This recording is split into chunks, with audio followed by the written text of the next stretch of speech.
Judgment Day is coming, condemned sinners whipping. That's how it is going to be on that day. You may not know what Judgment Day is all about. It is a day God has set aside to bring justice to the world, and justice will bring punishment to sinners. It is a special day God has set aside to prosecute sinners, just as it is done in our law courts and society. The difference is that in our law courts, if one is convicted for committing a crime or breaking the law, he or she can appeal to a higher court after being convicted. When any sinner is judged and convicted, there is no appeal. This is the reason God has sent His servants all over the world to go and preach the gospel, warning everyone through the gospel of truth to desist from sin and come to repentance before His judgment day comes. On that day, God will shock the world, because there will be men and women with religious titles and positions in society who will be among sinners to be condemned. People will be surprised on that day, for it is written, "Not everyone that saith unto me, Lord, shall enter into the kingdom of heaven, but he that doeth the will of my Father which is in heaven.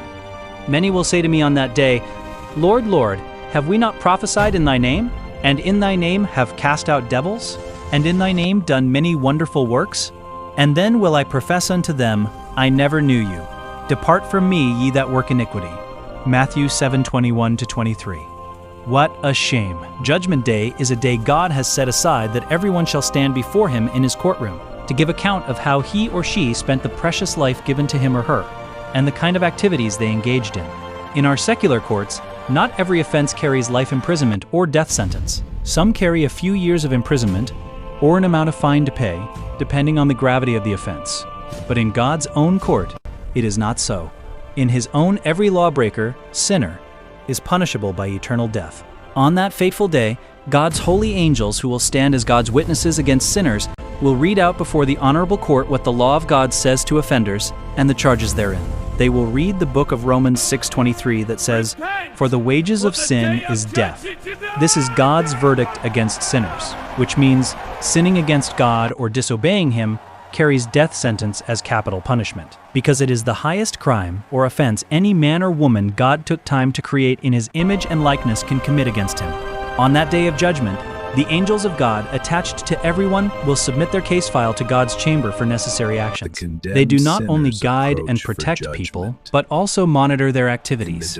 They are on assignment for God. When anyone is entering a place that is not decent to commit or sin, practice evil, even if it is in the night hours, they will not enter with the person. They always stay outside, taking record of what the fellow is doing there until the fellow comes out. They will then enter back into the fellow, and they won't know because they are spirit beings and holy. And at night, while the fellow is sleeping, they ascend to God's office in heaven and submit the reports of the fellow's activities for God's actions. Sometimes they make people to lie in dreams so that they will not wake up from sleep before they come back to continue with their assignment in the person. This is why Prophet Isaiah said, "Go now, write it on a table for them. Inscribe it on a scroll that for the days to come it may be an everlasting witness." Isaiah 38.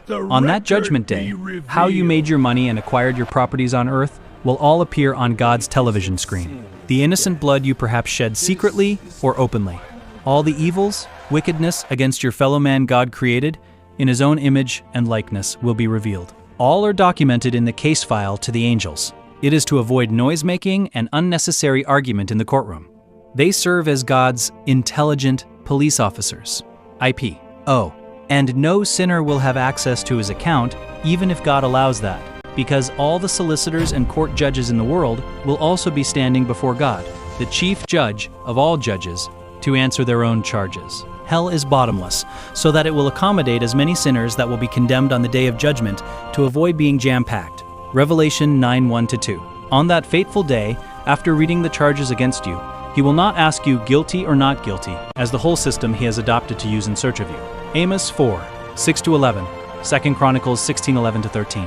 Just to frustrate you so that you can come back home. Assuming the prodigal son's life was not frustrated, if life was still going rosy and pleasurable, he wouldn't have come to his senses to come back home. Luke 15:11-21. Jonah was running away from God, and he ended up in the belly of a fish. He spent 3 days and 3 nights there. On the 3rd day he cried out and surrendered to the Lord. Jonah 1:15-17, 2:1-4.